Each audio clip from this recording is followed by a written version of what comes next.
Bismillahirrahmanirrahim. Assalamualaikum warahmatullahi wabarakatuh.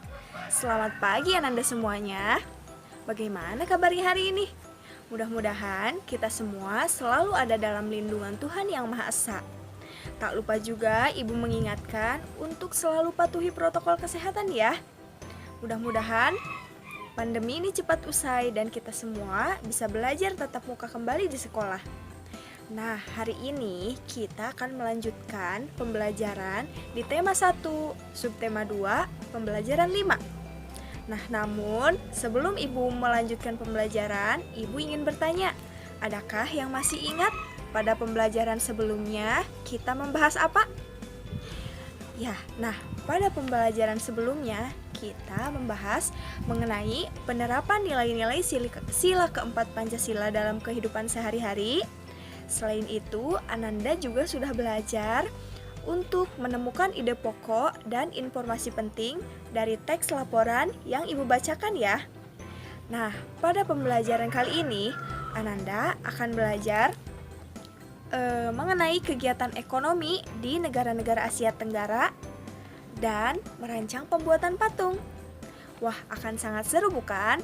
Nah, untuk itu sebelum memulai pembelajaran hari ini, tentu alangkah baiknya kita berdoa terlebih dahulu.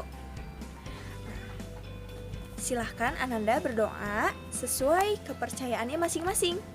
Berdoa dimulai.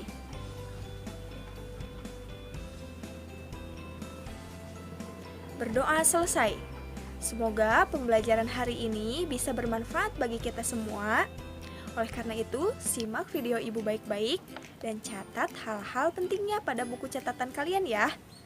Jangan sungkan untuk bertanya di kolom komentar. Selamat belajar Ananda semuanya. Nah, pada pembelajaran sebelumnya, Ananda sudah mengenal bukan mengenai potensi-potensi ekonomi di negara-negara Asia Tenggara. Nah, potensi ekonomi tersebut dimanfaatkan oleh masyarakat untuk melakukan kegiatan ekonomi. Nah, kegiatan ekonomi yang dilakukan di negara-negara Asia Tenggara tentu sangat beragam. Nah, keberagaman tersebut dipengaruhi oleh kondisi geografisnya. Nah, namun kondisi geografis yang sama juga membuat negara ASEAN memiliki persamaan dalam kegiatan ekonomi terkait hasil buminya. Nah, sekarang ayo kita pelajari mengenai kegiatan ekonomi negara-negara ASEAN. Ibu mempunyai sebuah teks yang mana mari kita baca bersama-sama. Judulnya yakni Kegiatan Ekonomi Negara-negara ASEAN. Indonesia mengekspor hasil bumi seperti timah, tembaga, besi, minyak gas, dan nikel. Selain itu, Indonesia menghasilkan pupuk, tapioka, karet, kopi, kelapa sawit, dan tembakau. Ikan tuna, udang, dan teh juga diekspor ke negara lain. Brunei Darussalam terkenal sebagai pengekspor minyak mentah, gas alam, dan minyak bumi. Penduduk Malaysia bermata pencaharian dalam bidang pertanian, pertambangan, dan perindustrian. Pertambangannya menghasilkan biji timah terbesar di dunia. Singapura mengekspor mesin dan alat transportasi, alat elektronik, dan barang-barang konsumsi. Bahan kimia dan produk olahan minyak dihasilkan juga di Singapura. Singapura termasuk negara Asia Tenggara yang berpendapatan paling tinggi. Mata pencaharian penduduk Thailand adalah pertanian, kehutanan, pertambangan, dan industri. Penghasilan beras terbesar di Asia dan 3 sedunia atau dijuluki gajah putih, negara 1000 pagoda, dan lumbung padi ASEAN. Mata pencaharian penduduk Filipina adalah pertanian, pertambangan, dan industri.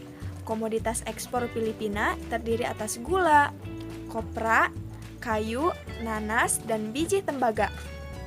Perekonomian sebagian besar penduduk Vietnam adalah pertanian.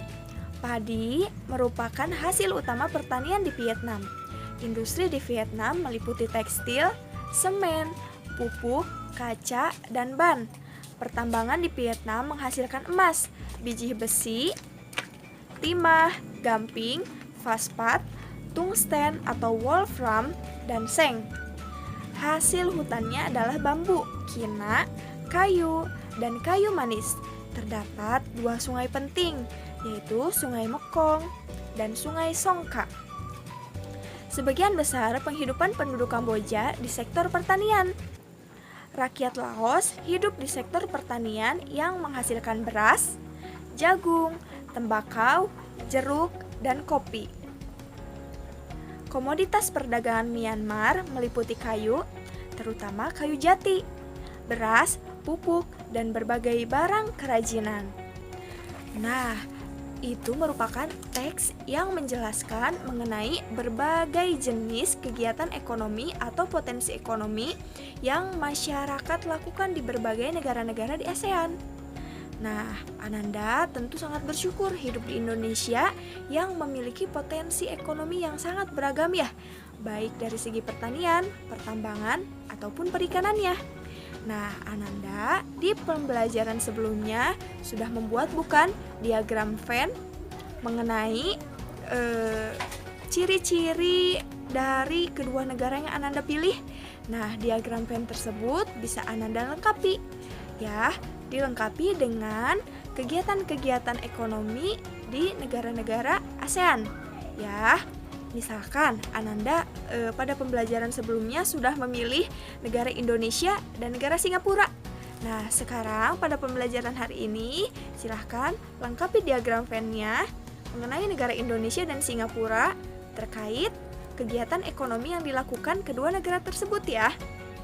Supaya diagram Venn yang kalian punyai menjadi diagram Venn yang lengkap akan informasi mengenai kedua negara tersebut.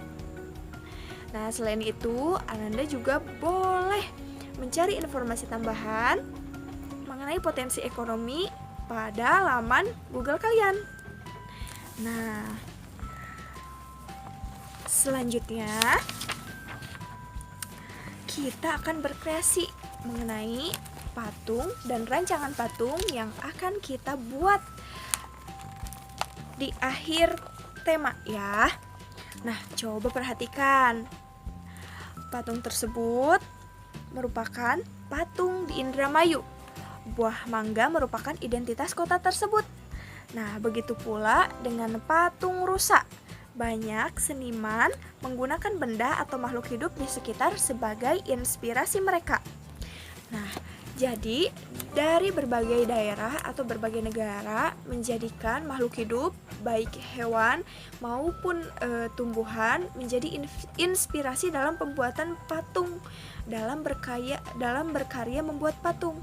Nah, Ananda dalam merancang pembuatan patung pada akhir tema 1 ini, Ananda juga boleh mencari inspirasi dari makhluk hidup di sekitar Ananda semuanya, baik hewan maupun tumbuhan.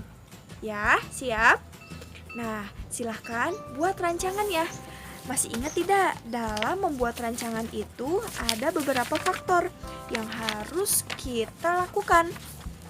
Ada 3, yakni, coba ada yang masih ingat? Pertama, Ananda harus membuat sketsanya terlebih dahulu.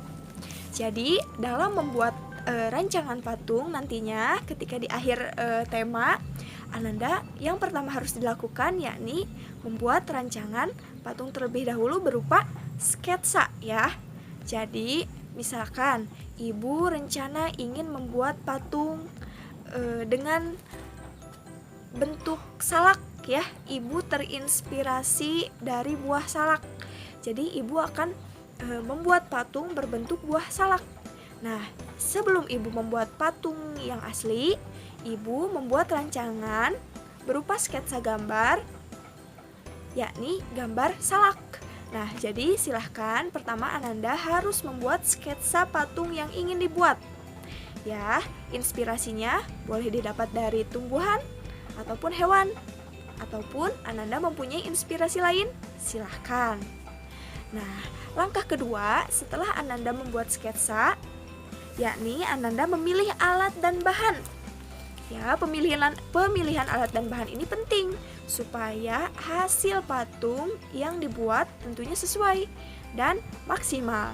Ya, pemilihan alatnya didasarkan atas nanti pemilihan teknik. Jadi, Ananda silahkan tentukan juga bahan yang ingin digunakan, bahan keras ataupun bahan lunak. Bahan keras itu seperti kayu ataupun batu. Nah, sedangkan bahan lunak itu bisa didapat dari tanah liat ataupun plastisin ataupun semen, gips ya. Nah, selanjutnya setelah Ananda memilih alat dan bahan, Ananda juga silahkan tentukan teknik pembuatan patung tersebut. Nah, pada pembelajaran sebelumnya Ananda juga sudah mengetahui berbagai teknik dalam pembuatan patung ya. Ada teknik butsir, teknik pahat, dan teknik konstruksi. Kalau teknik butsir itu mengurangi bahan sedikit demi sedikit sampai membentuk patung yang diinginkan. Kalau teknik pahat memahat bahan tersebut ya. Nah, kalau teknik konstruksi itu membuat atau menempel patung pada kerangka. Dan ada teknik cetak ya. Nah, itu dilakukan dengan mencetak bahan-bahan baik dari semen maupun bahan lain, dicetak berdasarkan cetakan yang dipilih. Nah, silahkan Ananda tentukan ingin membuat patung yang seperti apa, dengan teknik apa, dan dengan bahan dan alat yang bagaimana. Misalkan ibu ingin membuat patung salak tadi ya dengan menggunakan bahan kayu, berarti ibu membuat patung dengan bahan keras, yakni bahan kayu. Otomatis ibu juga harus menyiapkan alat-alat yang sesuai dengan bahan yang ibu gunakan, yakni pahat dan palu ya. Nah, sedikit-sedikit ibu membentuk kayu tersebut sampai membentuk patung salak seperti itu. Nah, nanti di ujung tema ibu ingin melihat video pembuatan patung yang kalian buat. Jangan sulit-sulit mencari bahannya. Ananda boleh mencari bahan yang mudah didapatkan di sekitar lingkungan. Boleh dari tanah liat ataupun membuat plastisin sendiri dari tepung terigu yang sudah kita pelajari pada pertemuan sebelumnya. Bagaimana, siap? Nah, untuk itu pada pembelajaran kali ini silahkan Ananda tentukan rencananya terlebih dahulu ya. Silahkan buat pada buku catatan Ananda dari mulai sketsa gambarnya, pemilihan alat dan bahannya, serta teknik yang akan Ananda gunakan untuk membuat patung tersebut. Nah, silahkan laporkan ke ibu. Nanti dibuatnya ketika ujung tema 1 ya. Nah, tentu karya kalian akan sangat ibu hargai bagaimanapun hasilnya, karena itu merupakan kreativitas kalian. Nah, kalian juga boleh membuatnya dengan bantuan keluarga di rumah, asal di videonya bareng-bareng ya. Nah, Ananda boleh meminta bantuan atau membuat patungnya bersama-sama, bersama kakak, adik, ataupun orang tua. Siap? Nah, pembuatan patung ini akan sangat menyenangkan. Selain itu juga bisa menstimulus syaraf-syaraf halus pada diri kalian ya. Syaraf-syaraf tangan ini bisa terstimulus oleh kegiatan aktivitas fisik pembuatan patung tersebut. Nah, pembelajaran hari ini tentu sangat bermanfaat bagi kita semua ya. Nah, ini sudah di penghujung pembelajaran. Ananda semua sudah belajar tadi apa saja? Ada yang bisa menjawab? Ya, nah Ananda sudah belajar mengenal kegiatan-kegiatan ekonomi negara-negara di Asia Tenggara. Selain itu juga Ananda sudah belajar untuk merancang hasil karya pembuatan patung. Nah, tapi sebelum ibu mengakhiri pembelajaran, ibu ingin bertanya, negara mana sih yang dijuluki lumbung padi sedunia? Coba negara mana? Silahkan Ananda jawab di kolom komen. Ya, alhamdulillahirrabbilalamin, pembelajaran 5 di subtema 2 tema 1 ini sudah di ujung pembelajaran. Nah, silahkan Ananda catat hal-hal pentingnya dan tetap terus semangat ya dalam belajarnya walaupun kita masih dalam moda daring. Ya, Ibu harap Ananda tetap fokus dalam pembelajaran, jangan terlalu banyak main handphone. Siap? Nah, cukup sekian dari Ibu. Mohon maaf apabila banyak kekurangan. Assalamualaikum warahmatullahi wabarakatuh.